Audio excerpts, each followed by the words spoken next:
చేతులు జోడించి మనస్ఫూర్తిగా నమస్కరించుకుంటోంది.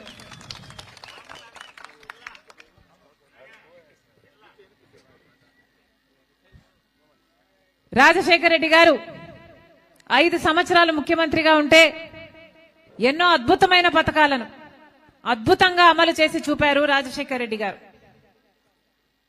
ఉచిత విద్యుత్తో మొదలు పెట్టాడు రాజశేఖర రెడ్డి గారు. ఆ తర్వాత రుణమాఫీ అయితేనేమి, ఆరోగ్యశ్రీ అయితేనేమి, ఫీజు రీయింబర్స్మెంట్ అయితేనేమి, లక్షల మంది పేదలకు ఇందిరమ్మ ఇల్లు ఇవ్వటం అయితేనేమి, అసైన్డ్ భూములు ఎంతో మందికి పేదలకు ఇవ్వడం అయితేనేమి, 108 అయితేనేమి, ఇలాంటి 1 కాదు 2 కాదు ఎన్నో అద్భుతమైన పథకాలను బ్రహ్మాండంగా అమలు చేసి చూపాడు రాజశేఖర రెడ్డి గారు. పావలా వడ్డీ రుణాలు, ఇంతమంది మహిళలు ఉన్నారు ఇక్కడ, ఇంకా గుర్తే ఉండుంటుంది మీకు. పావలా వడ్డీ రుణాలు ఇస్తే ఎంతో మంది మహిళలు అది తీసుకొని ఆ రోజుల్లో ఏదో చిన్న పని చేసుకొని వాళ్ళ కుటుంబాలకి ఆసరాగా నిలబడ్డారు ఎంతో మంది మహిళలు. ఎంతో గర్వకారణం రాజశేఖర రెడ్డి గారికి. మహిళలు వాళ్ళ కాళ్ళ మీద నిలబడుతున్నారు అంటే చాలా సంతోషించేవాడు. అలాంటి ఒక పథకమే కరువు పని ఉపాధి హామీ పథకం. మహాత్మా గాంధీ జాతీయ గ్రామీణ ఉపాధి హామీ పథకం, చాలా చోట్ల కరువు పని అంటారు. ఆ పథకం కూడా ఎంతో మంది ఆడవాళ్లకు సైతం భరోసాను కలిగించిన పథకం. కష్టార్జితం, కష్టం చేసుకుంటే పనికి వెళ్తే ఆ పనికి జీతం వస్తే, వేతనం వస్తే దాంతో వాళ్ళ కుటుంబాలు వాళ్ళ బిడ్డలు బ్రతికించుకున్న రోజులు. ఈ రోజు వరకు కూడా కరువు పని జరుగుతూనే ఉంది. కానీ ఆ రోజు జరిగిన కరువు పనికి ఈ రోజు జరుగుతున్న కరువు పనికి చాలా తేడా ఉంది. ఇందాక ఆ మహిళలు చెప్పినట్టుగా కరువు పనికి పేమెంట్లు సరిగ్గా ఇవ్వటం లేదు. ఇందాక తను చెప్పినట్టుగా కావాల్సినంత పని ఇవ్వటం లేదు. 100 రోజులు ఇవ్వాల్సి ఉంటే 100 రోజులు ఇవ్వటం లేదు. ఇంతకుముందు చెప్పినట్టుగా లంచాలు తీసుకుంటున్నారు. ఇంకొక రహీంబాయ్ చెప్పినట్టుగా పెద్ద పెద్ద స్కాములే చేస్తున్నారు. జేసీబీలు పెట్టి ఉపాధి హామీ అని చెప్పి ఆ డబ్బులతో దొంగతనం చేయటానికి ఇలా ఎన్నో అవకతవకలు జరుగుతున్నాయి. కానీ రాజశేఖర రెడ్డి గారు ముఖ్యమంత్రిగా ఉండగా కాంగ్రెస్ పార్టీ ప్రవేశపెట్టిన ఈ గొప్ప పథకం కాంగ్రెస్ పార్టీ అధికారంలో ఉన్నన్ని రోజులు బ్రహ్మాండంగా జరిగింది. ఆ రోజుల్లో అసలు ఆటో ఛార్జీలు కూడా, మజ్జిగ, మంచినీళ్లు, ఒక టెంట్ వేసి చిన్న బిడ్డలను చూసుకోవడానికి ఇవన్నీ కూడా ఏర్పాటు చేసేవాళ్ళు.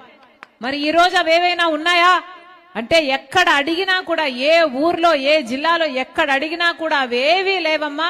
మాకు పనికి జీతం ఇవ్వడమే, మా పనికి వేతనం ఇవ్వడమే కష్టమైపోయింది, అది కూడా 2 నెలలకో 3 నెలలకో పడుతుంది అని చెప్తున్నారు. ఇంత నిర్వీర్యం చేస్తున్నారే ఉపాధి హామీ పథకం. ఎందుకో తెలుసా? కారణం ఒకటే, కేంద్ర ప్రభుత్వాన్ని డబ్బులు ఇస్తుంది ఉపాధి హామీకి. కేంద్ర ప్రభుత్వానికి సంవత్సరానికి 86,000 కోట్ల రూపాయలు ఖర్చు అవుతుంది ఉపాధి హామీకి. ఎంతో కోట్ల మంది ప్రజలకు దేశంలో మొత్తము ఉపాధి హామీ డబ్బులు ఇవ్వడానికి. కానీ ఉపాధి హామీకి డబ్బులు ఇస్తే అది నేరుగా పేదవాళ్ళకు పోతుంది తప్పితే బీజేపీ నాయకులకి, బీజేపీ బినామీలకి, బీజేపీ కార్పొరేట్ కంపెనీలకు ఏది మిగలటం లేదు. ఆ డబ్బులు మిగిల్చుకోవడానికే ఇప్పుడు ఈ ఉపాధి హామీ పథకాన్ని మొత్తానికే నీరు గార్చాలి, వీలైతే ఎత్తేసేయాలి అని చూస్తోంది బీజేపీ ప్రభుత్వం. మహాత్మా గాంధీ పేరు పెట్టుకున్న ఈ ఉపాధి హామీ పథకానికి బీజేపీ పార్టీ ఆల్టర్నేటివ్ గా ఇంకొక పథకం తీసుకొస్తుంది, విబి గ్రామ్ అని. ఎలాగైతే మహాత్మా గాంధీని ఆర్ఎస్ఎస్ సభ్యుడు గాడ్సే చంపేశాడో అలాగే మహాత్మా గాంధీ పేరు పెట్టుకున్న ఈ ఉపాధి హామీ పథకాన్ని కూడా బీజేపీ నాయకుడు మోడీ చంపేస్తున్నాడు. గాడ్సేకి మోడీకి ఇద్దరికి పెద్ద తేడా లేదు. ఎందుకంటే ఇద్దరు మహాత్మా గాంధీ ఆశయాలను చంపేస్తున్న వాళ్లే. అసలు కాంగ్రెస్ పార్టీ తెచ్చిన ఉపాధి హామీ పథకానికి ఎంతో మందికి భరోసా కలిగించింది. ఎందుకంటే అదొక హక్కు. ఏ గ్రామంలోనైనా ఎవరైనా నాకు పని కల్పించండి అని అడిగిన 15 రోజుల్లో గ్రామ పెద్దలు పని కల్పించాలి. అలా 100 రోజులు పని కల్పించాలి. సంవత్సరంలో పని చేసినందుకు 15 రోజుల్లో బిల్లులు చెల్లించాలి. ఇది చట్టం చెప్తుంది. కానీ ఇప్పుడు బీజేపీ తెచ్చే కొత్త చట్టంలో బీజేపీ ఉపాధి హామీలో అసలు ఇంకా ఇవేవి హక్కుగా అడిగేదానికి అవకాశమే లేదు. ఎందుకంటే వాళ్ళు చెప్తారట ఎక్కడ ఏ పని చేయాలి అని, వాళ్ళు నోటిఫై చేస్తారట ఏ గ్రామంలో ఏ జిల్లాలో పని జరగాలి, ఎక్కడ పని జరగకూడదు, ఎప్పుడు జరగాలి, ఎప్పుడు ఆగిపోవాలి అని కేంద్ర ప్రభుత్వం చెప్తుందట. ఇది ఎక్కడి న్యాయం అని అడుగుతున్నాం. అంతేకాదు మహాత్మా గాంధీ ఉపాధి హామీ పథకంలో ఇంతకు ముందు ఉన్నట్టుగా గ్రామంలో పనులు జరిగేవి. గ్రామస్తులందరూ కూడి గ్రామ పంచాయతీల్లో ఈ పని గురించి ఏ పని చేస్తే బాగుంటుంది, మా ఈ గ్రామానికి మనకు రోడ్లు కావాలా, బావి కావాలా, చేనులో ఏమైనా గట్లు కావాలా, లేకపోతే పుడికలు తీయాలా, ఇలా గ్రామానికి ఏ పనులు కావాలో ఆలోచన చేసి గ్రామం కోసం, గ్రామ అభివృద్ధి కోసము ఉపాధి హామీ పథకాన్ని వాడేవారు. దానికోసం గ్రామస్తులు పనిచేసేవారు, దానికోసము డబ్బులు ఇచ్చేవాళ్ళు. కానీ ఇప్పుడు అలా ఉండబోదు. బీజేపీ పార్టీ చెప్తుందట, మోడీ చెప్తారట ఎక్కడ పని చేయాలి అని.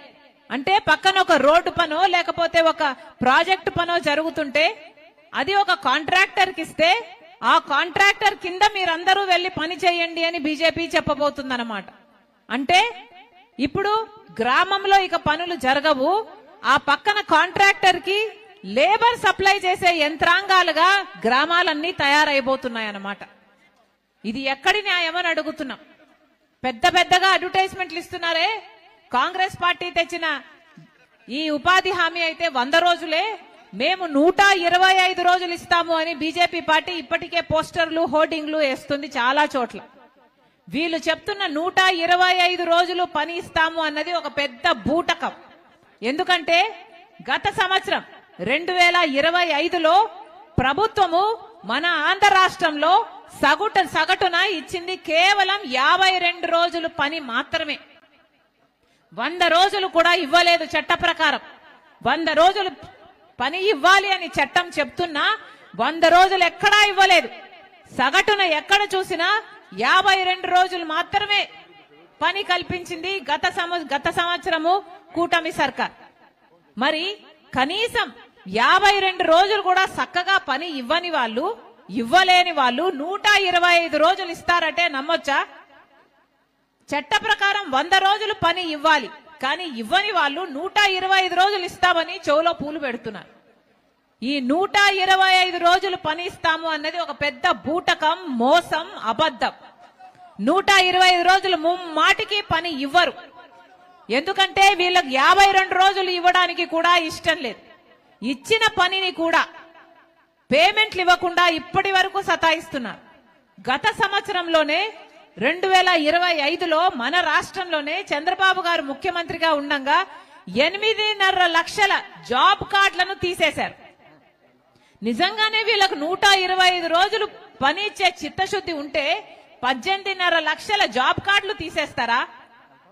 నిజంగానే వీళ్లకు 125 రోజులు పనిచ్చే చిత్తశుద్ధి ఉంటే పూర్తి భారం ఇంతవరకు కేంద్రం భరిస్తుంటే దాన్ని ఇప్పుడు రాష్ట్రాల మీదకి తోస్తారా? ఇంతకు ముందు 100% కేంద్రమే పెట్టుకునేది ఉపాధి హామీ ఖర్చు మొత్తం. కానీ ఇప్పుడు బీజేపీ తెస్తున్న ఈ కొత్త చట్టంలో కేంద్రం మొత్తం 100% ఖర్చు పెట్టుకోదట. కేంద్రం 60% ఇస్తుందట, రాష్ట్రాలు 40% పెట్టుకోవాలట. ఇక రాష్ట్రం 40% ఖర్చు ఉపాధి హామీకి పెట్టుకునే స్తోమత మన రాష్ట్రానికి ఉందా? ఇప్పటికే ప్రభుత్వ జీతాలు కూడా ఇవ్వడానికి చంద్రబాబు గారి దగ్గర డబ్బులు లేవు. ఇక ఉపాధి హామీ పెట్టుకుంటాడు అంటే మన